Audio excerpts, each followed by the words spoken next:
बहुत बहुत पहले, जब ऑक्सफोर्ड और कैम्ब्रिज का नाम भी नहीं था, जब नालंदा और विक्रमशिला का उदय भी नहीं हुआ था, तब इस धरती पर एक ऐसा स्थान था जहाँ ज्ञान स्वयं जन्म लेता था। वह स्थान था तक्षशिला।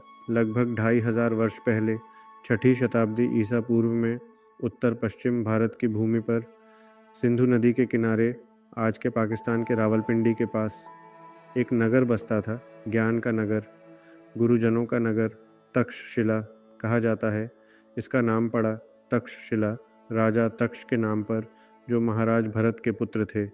तक्ष की शिला यानी वह पवित्र पत्थर जिस पर इस महान नगर की नींव रखी गई।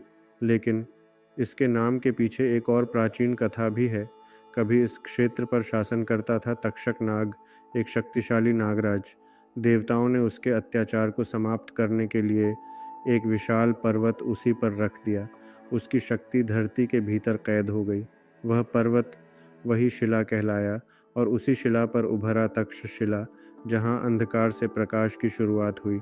समय बीतता गया और 5वीं शताब्दी ईसा पूर्व तक तक्षशिला बन चुका था, दुनिया का पहला विश्वविद्यालय। यहाँ विद्यार्थी भारत के हर कोने से आते थे, कभी यूनान से, कभी चीन से, अरब से, ईरान से, कोई राजा का पुत्र, कोई व्यापारी का बेटा और कोई साधारण जन, पर सबका उद्देश्य एक ही था, ज्ञान की साधना। तक्षशिला में कोई डिग्री नहीं होती थी, कोई परीक्षा नहीं होती थी, क्योंकि शिक्षा ही जीवन थी।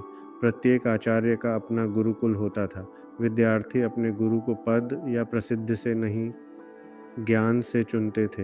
यहीं से निकले भारत के महान मनीषी चाणक्य, जिन्होंने मौर्य साम्राज्य की नीति बनाई, पाणिनि, जिन्होंने संस्कृत व्याकरण को स्वरूप दिया, और चरक, जिन्होंने चिकित्सा विज्ञान को नया आयाम दिया।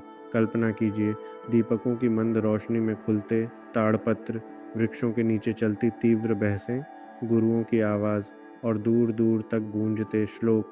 यही था तक्षशिला का वातावरण। यहाँ धर्म नहीं, ज्ञान सर्वोच्च था। यहाँ शक्ति नहीं, बुद्धि सर्वोपरि थी। युग बदले, साम्राज्य मिटे, पर तक्षशिला की गूंज आज भी जीवित है। वह गूंज कहती है, सभ्यता की नींव सामर्थ्य से नहीं, ज्ञान से बनती है।